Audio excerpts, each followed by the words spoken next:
I think I was around like maybe 91. 91? Yeah. What will it take for you to get to that 100? Just more time. You know, it's only 4 weeks out. I think they say usually 6 to 8 weeks. So each week is, I think it grows about 5% better. So I'm just taking my time. Were you almost surprised by how well you performed today? A little bit. My touch around the rim was better than I anticipated. You know, I called bank on the 3, so he gave me a little grief about that. But other than that, I went out there. My teammates made it easy for me. He absolutely destroyed our team on Friday in practice, and I thought it was really great until I watched the film and then thought our team stunk as far as in that practice. So that was a little bit of fool's gold, I thought, and then I thought that the last couple days he looks like himself. You know, he kind of looks like what I'd seen on film before I got here. I don't think he ever looked like that at any time last year as he was coming back, and that's the way it goes with that injury. But he is back to full speed, and he had a couple turnovers yesterday in practice when we were going up and down, but he was flying, and it's good to see. Celtics win the season opener 121-105. This is the Garden Report on CLNS Radio and Celtics Blog.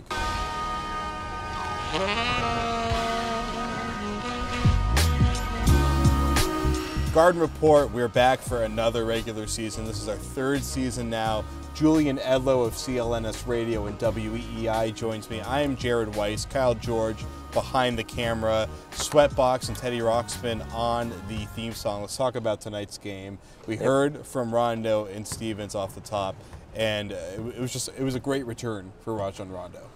It couldn't have been a better return for Rajon Rondo. He fit in, as Stevens said, he fit in seamlessly with the team. Yes. And gave them the exact kind of boost that they needed. The offense looked incredible. Thanks to Kelly Olynyk's third quarter buzzer beater, the Celtics ended the third quarter with 101 points. Rondo, 12 assists, 13 points, flirted with the triple-double with 7 rebounds. I don't think things could have gone better for him or the team tonight.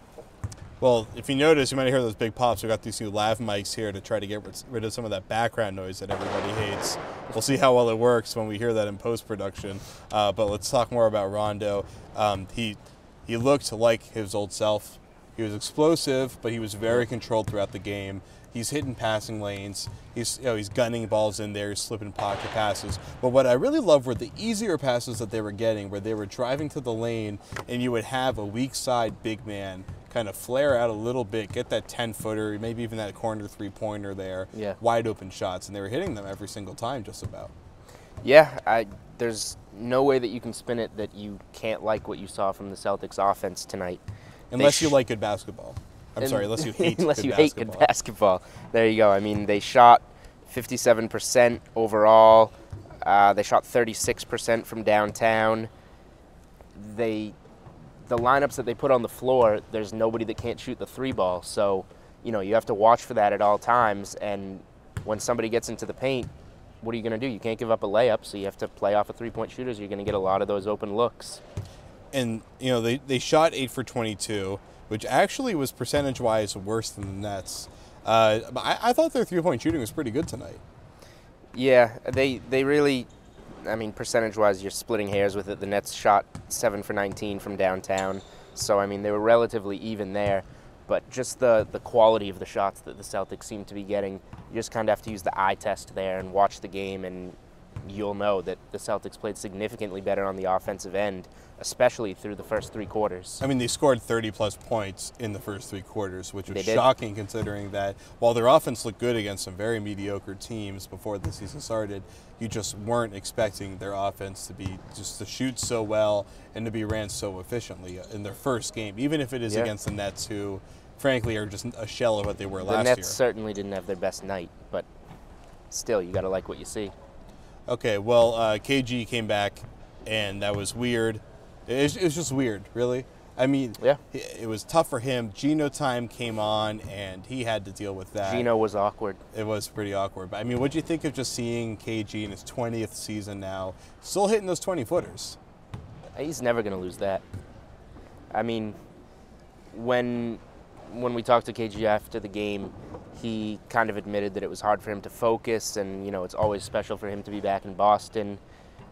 He played well tonight. It's you know, it's tough to see a superstar that, you know, we got to know so well here kind of on the decline, but it is what it is. You know, I kind of focused on watching KG during that whole Gino performance, and he didn't seem to enjoy it too much from the other side. Just kind of sat on the bench, didn't acknowledge it at all, and you know, those were some of his favorite times while he was here, dancing on the bench to that. So certainly part of a new chapter for KG as he kind of is on the way out the door. All right, well, let's hear what KG had to say about that exact instance, and we'll be back with part 2. How did it feel to see Gino Time as a visitor? Listen, I was so upset. I didn't even get to really get Gino in my system. My low moment for the night, you know what I mean? Gino, big part of me, and I didn't even get to celebrate it, but, you know, I'm still a huge Gino fan. All right? Thanks, man.